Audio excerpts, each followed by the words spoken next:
Hello everyone, welcome to a short lesson video on the subtopic Purchase of Sole Trader by Limited Company under the topic Business Purchase and Merger for Cambridge A-Level Accounting.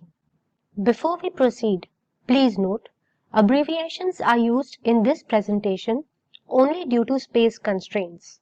Abbreviations are strictly not allowed in the Cambridge exams. Let us solve a past paper question of this type. This is October-November 2016, paper 3-2. Husna had been a sole trader for many years and has decided to retire. Her statement of financial position at 30th June 2016 has been provided to us. On 30th June 2016, Husna sold her business to FLF Limited. That means sale of a sole trader concern to a limited company.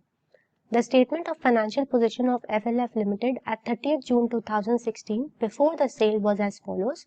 Then they have provided us the SFP for FLF Limited. For the sale of the business, Husna's premises were revalued at $280,000 and trade receivable balances of $1,200 were written off.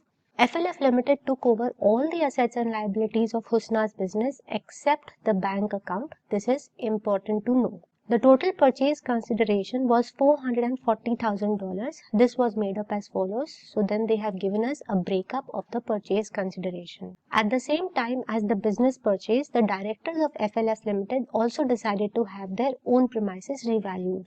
Usually it is the seller that has their assets and liabilities revalued at the time of merger or purchase, but in this case the purchaser is also revaluing their own asset. In part A of the question, they have asked us to prepare the statement of financial position of the limited company immediately after the purchase of Husna's business. Then they have provided us some additional information, and there is a part B of the question which we will look at later. So let's start solving part A. FLF Limited Statement of Financial Position at 1st July 2016. As usual, we will start with the non-current assets. There is no information regarding depreciation in the question, so we need not worry about making a depreciation column. Now, if there are any intangible assets, they should be listed first. So let us check if there is any goodwill on purchase. So we will prepare working note 1, and as we know, goodwill is purchase consideration minus net assets taken over at fair value. The purchase consideration was $440,000. Husna's premises were revalued at $280,000. Husna's equipment was not revalued, so we will take it at book value $14,600. Similarly, inventory was not revalued, so we will take it at the book value of $29,500. For trade receivables, they have said 1,200 was written off. So we will subtract 1,200 from 17,200. And then we have to look at the liabilities. We will not look at the bank account because they have said except the bank account here. But we will look at trade payables, that is $11,600 of trade payables. If I were to simplify this equation, it would be purchase consideration minus assets taken over minus liabilities taken over, because that is what net assets means. Purchase consideration is $440,000. Premises taken over at $280,000 plus $14,600 is the valuation of equipment plus $29,500 for inventory plus $17,200 minus $1,200 for trade receivables. This takes care of the assets. From this we will subtract the liability taken over, that is trade payables, $11,600. We get a total goodwill of $111,500. We must now record our intangible asset of goodwill in the statement of financial position of FLF Limited. And we can give the reference of working note 1. Let us now look at the tangible assets of FLF Limited.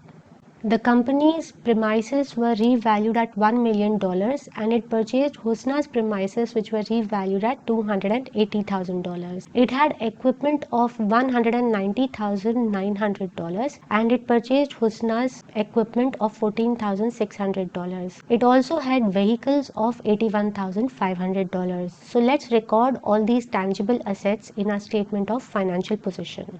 Right below our intangible assets, we will list down our tangible assets. Always write your working in brackets.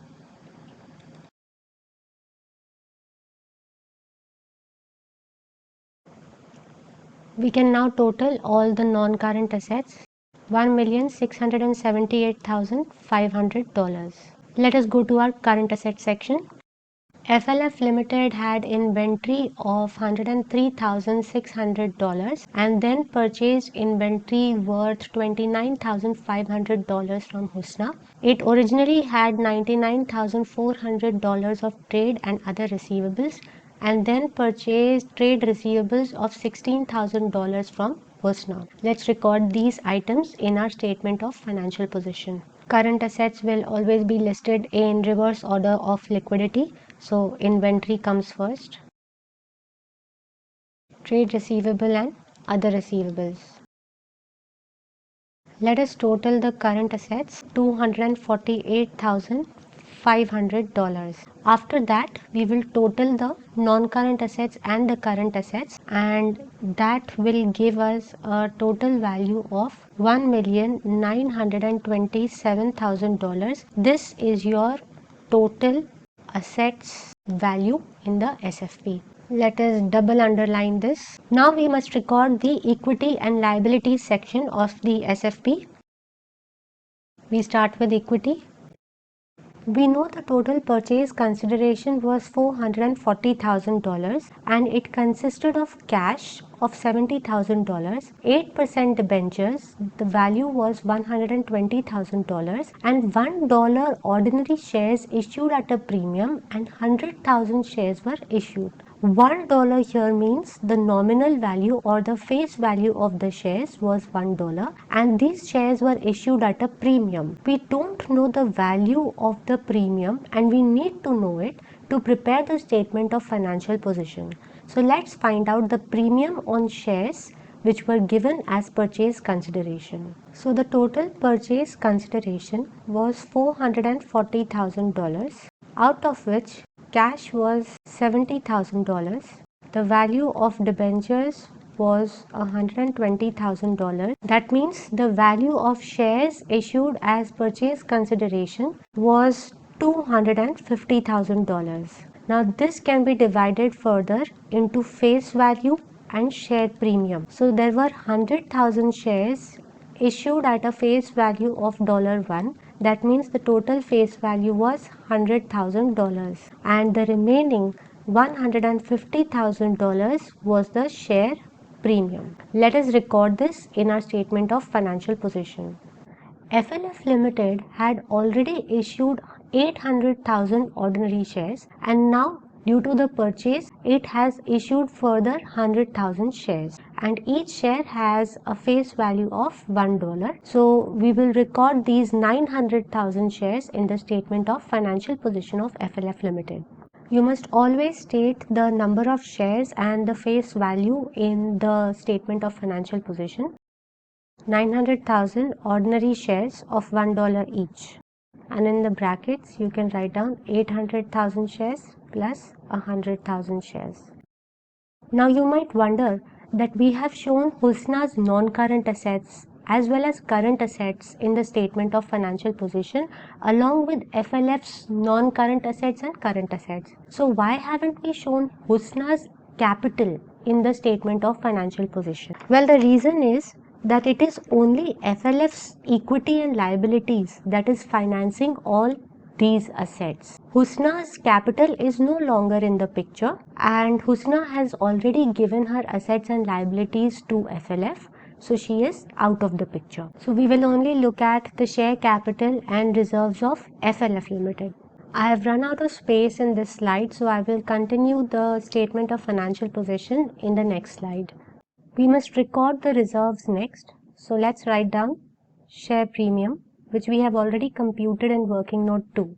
This is a continuation of my statement of financial position, $150,000 of share premium. The retained earnings and general reserve will remain unchanged, but the premises of FLF Limited have been revalued from $815,100 to $1 million. So that gives rise to revaluation reserve. So let's record retained earnings, general reserve and revaluation reserve in the statement of financial position. So that's retained earnings, general reserve and revaluation reserve, and we must write down the working in brackets. We must now find out the total equity.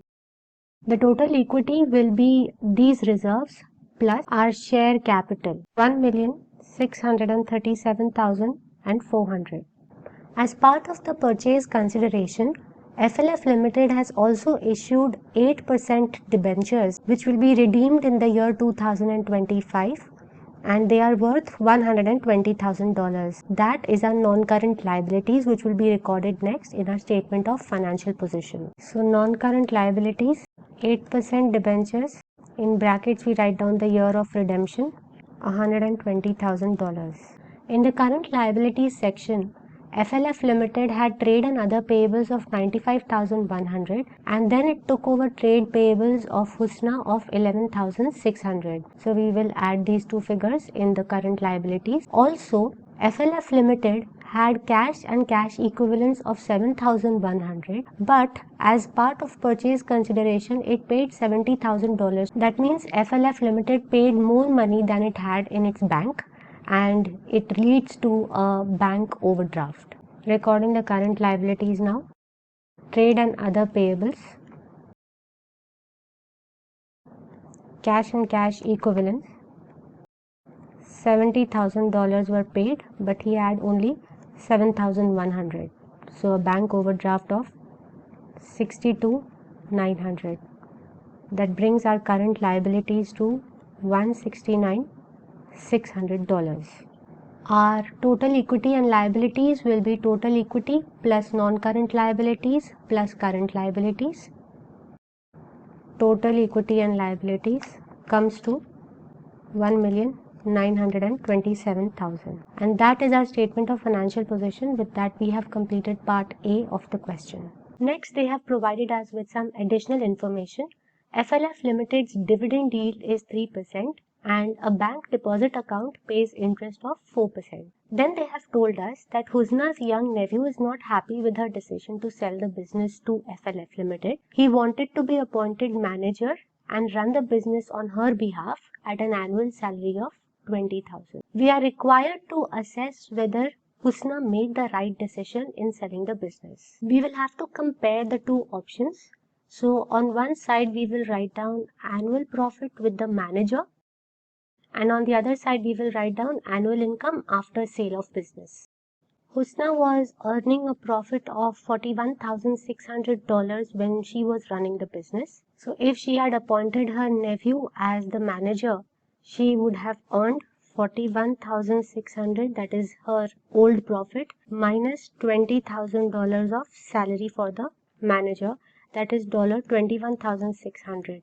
Let us now look at Husna's annual income after sale of her business. She holds 8% debentures worth $120,000.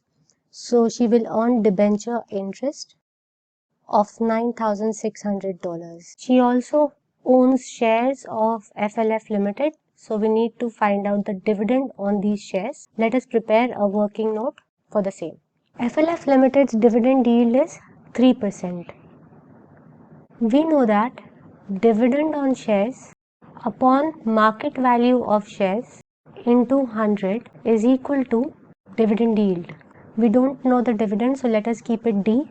We know the market value of shares, it is $250,000. So we will write that in the denominator. And we know that dividend yield is 3%. So solving for D, we get D is equal to 7,500. That means dividends are $7,500. So 7,500 of dividend. Husna has also received some cash as part of her purchase consideration. This cash she can invest in the bank and earn interest. So we will write bank interest next. Let us compute the same. She received cash of $70,000, but she also had a bank overdraft of $2,000. That means she is left with $68,000 of cash on which she receives bank interest, and the bank interest rate is 4%. So bank interest that Husna receives is $70,000 minus 2000 of bank overdraft into 4%, that is 2720. So Husna's annual income after sales comes to $19,820. If we are looking only at the financial factors, then yes, the nephew is right.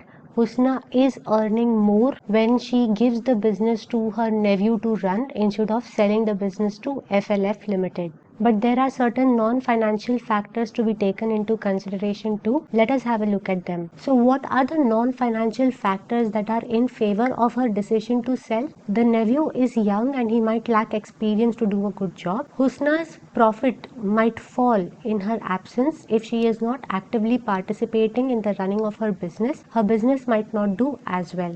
She has shares of FLF Limited. She can sell them later at a much higher value than she got them for. But then there are certain non-financial factors that are against her decision to sell the business. If Husna had held on to her premises instead of selling them to FLF Limited, she could have sold them for a much higher price later. She is earning $19,820 per annum if she sells the business to FLF Limited, whereas in her sole trader firm she was drawing $36,000 per annum. The shares of FLF Limited might fall in value in future. Also, if the company FLF does not make profits, then dividend is not guaranteed in the future years. If the company struggles financially in the future, all the investors will be at a risk of default on debentures and debenture interest. She has shareholder rights, but she is not actively involved in managing the business like she was in her sole trader concern. In the exam, you can explain these points in paragraph form, and then it is completely up to you how you want to conclude. You could either state that it is a good decision to have sold, or you could say that it is not a good decision to have sold the business to FLF. I have written a possible conclusion in the next slide. So Husna wants to retire, and if she sells her business, it will free her from the day-to-day worries of running the business. FLF is a large company and it will have experienced managers, so there is less risk in this option. She can also enjoy a decent return on her investment, and therefore she was right to sell the business. So that was a past paper question on purchase of sole trader by a limited company. We will solve a question of a different type in the next video.